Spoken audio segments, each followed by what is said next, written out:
Alors ici, on se trouve dans le club des Tontons Bagnoles.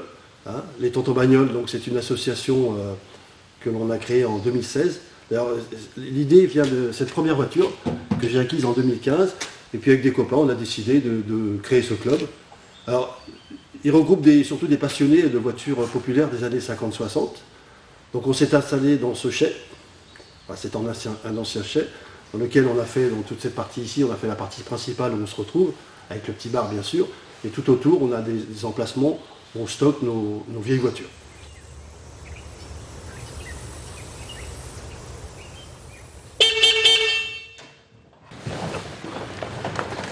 Alors le club est composé d'une quinzaine de personnes, avec des profils très variés. Chez nous, on a des gens qui sont passionnés de mécanique, là, qui ont tout le temps les mains dans la graisse, ils aiment bien. Par contre, on a d'autres personnes qui sont plus des nostalgiques de ces voitures. Également, on fait quelques sorties de temps en temps. On a participé au salon historique auto qui s'est passé l'an passé à la Beaujoire. Donc c'était une exposition de voitures de collection. On participe également au salon à Paris aussi. Et on commence à avoir des jeunes qui commencent à s'intéresser à ce type de voitures parce qu'elles deviennent plus rares.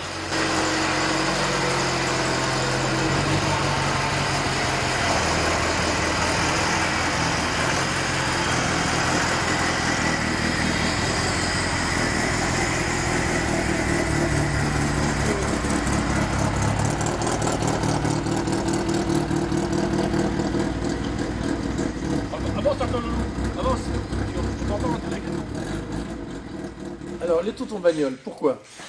J'ai un copain, Hervé, là, qui est passionné de voitures anciennes, et donc il a décidé de faire un petit musée sympa, de façon à ce que les gens qui sont passionnés de voitures anciennes viennent se rencontrer. Alors, Tonton Bagnole, pourquoi? Parce qu'en fin de compte, il est fan des tontons flingueurs, tout vient, tonton flingueur, tonton Bagnole. Et c'est là où on voit dans ce film-là le maximum de voitures, car toutes les voitures que vous avez là sont dans le film.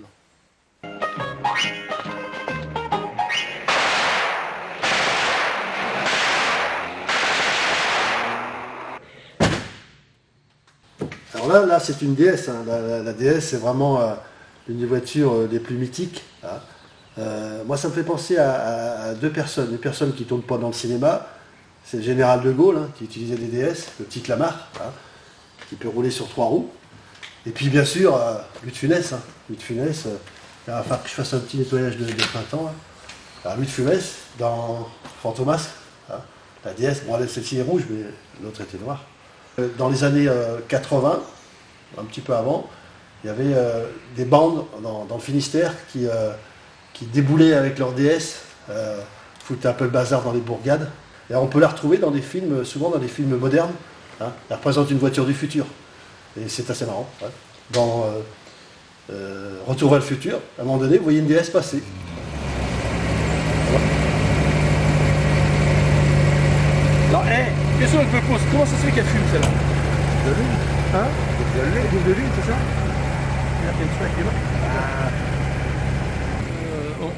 On est sur Boueil, on est à 14 km de Nantes, c'est bien. En plus, on est à la campagne. Ce local-là, c'est un ancien chai. Et il a été transformé un peu avec en un atelier. On a tout ce qu'il faut pour travailler. Sur la note. Parce qu'il faut faire un parcours. Hein? Il ne faut pas faire mettre ça dedans puis laisser. Non, mais par contre, si on fait le dégommage au mois de, voilà. c'est au mois de mars, là, il y a...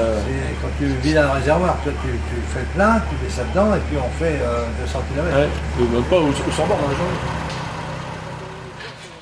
Alors voilà, Pick-up 203, ben là c'est vraiment la première voiture que j'ai acquise dans ma collection. Hein. Et cette voiture, elle me fait penser un petit peu à l'Afrique. Souvent, dans beaucoup de films tournés en Afrique ou en Afrique du Nord, on retrouve ce fameux pick-up. D'ailleurs, on le voit d'ailleurs dans le Salaire de la peur.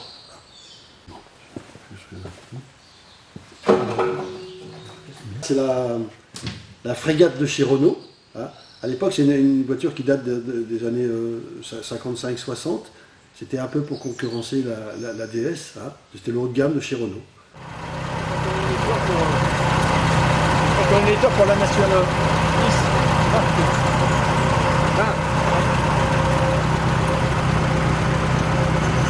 On a déjà un petit coup de polish. Puis, notre club est là aussi pour faire découvrir à tout le monde sa passion des voitures anciennes, et on se retrouve une fois tous les 15 jours, une fois tous les mois, ça dépend en fonction des gens disponibles, et on ouvre le club à ceux qui veulent venir nous rencontrer.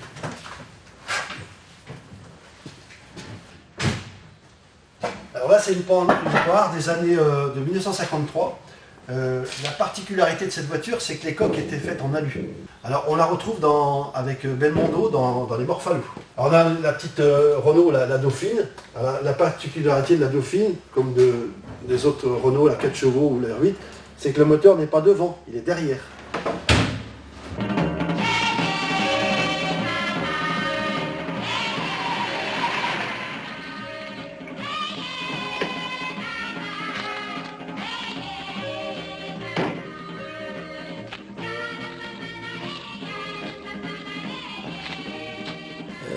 Ces voitures-là, on a un toit en toile. Maintenant, les voitures normales ont un toit en plastique. Hein.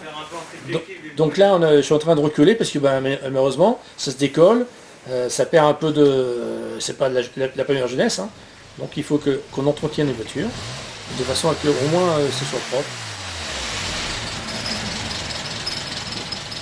Encore une voiture qu'on trouve dans les Tontons Flingueurs, la 203. Et on la trouve également dans les vacances de M. Hulot, de Jacques Tati, dans notre région d'ailleurs. Alors là, la Renault 8, c'est la voiture mythique de chez Renault. Hein. Et d'ailleurs, on la retrouve en version Gordini, en version sport. Et à ce sujet, le film de Georges Lautner, Ne nous fâchons pas, on va avec nos acteurs Ventura, Lefebvre et Constantin. Il faut savoir qu'aujourd'hui, une Renault Gordini, ça coûte 50 000 euros. Tous les ans, moi je fais le tour de Bretagne, on est quand même 650 voitures sur un parcours pendant 3 jours.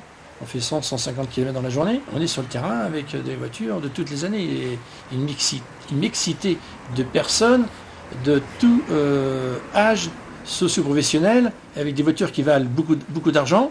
Il y a des voitures qui valent 100-150 000 euros, puis d'autres voitures qui valent 3 ou 4 000 euros. Oui, c'est toute Bretagne.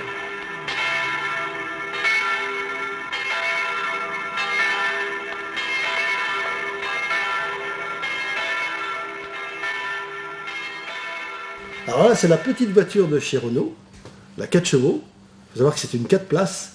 Et on la retrouve en arrière-plan dans les Tontons Flingueurs, avec devant celui qui a joué dans le Monocle, Paul Meurice.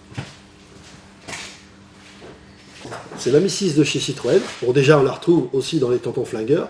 Et la particularité de cette voiture, c'est qu'elle a été designée par un designer italien. Ce qui fait qu'elle a vraiment une forme très sympa. Bon, le désavantage, c'est que c'est pas terrible, c'est pas très fiable, parce que la carrosserie est très fragile.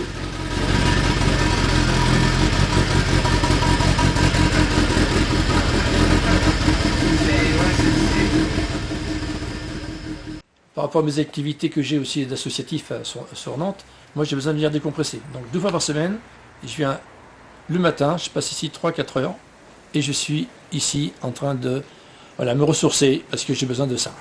Puis à côté, madame, elle est bien contente quand la voiture elle roule bien, et ça permet de faire des sorties ensemble.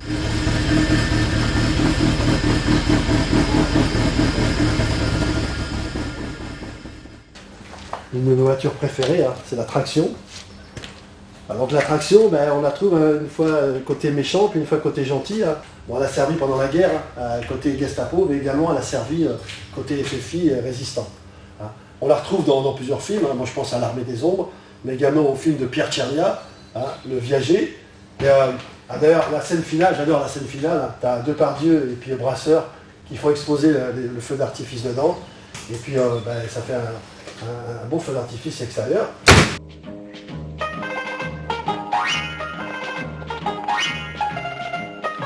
Sur le mur des Tontons Bagnoles, c'est un graphe qui a été réalisé par S4. Et à dire vrai, j'ai l'impression qu'il y a une petite ressemblance, ça me ressemble un petit peu.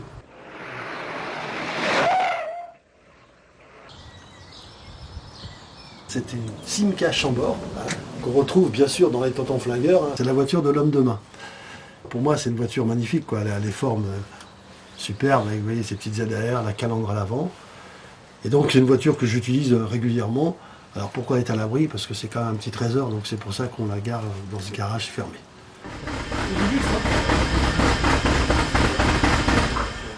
Moi, ça fait 6 ans que j'ai la 404 qui est ici, là. Elle appartenait dans la famille, c'était un oncle. Et c'était sur la région parisienne et j'ai récupéré il y a à peu près 6-8 ans. Je suis tombé dedans, voilà, et puis c'est le patrimoine familial qui est là. J'ai un site qui s'appelle Le Mécano, qui est à Rezé. Donc c'est un site culturel où il y a une vingtaine d'artistes. Donc on a tout, des graffeurs, des peintres, des décorateurs. Et donc on a décidé de faire cet été un cinéma plein air où on passera du court-métrage, du reportage, des films d'art et essai, local si possible. Donc le cinéma, toujours le cinéma.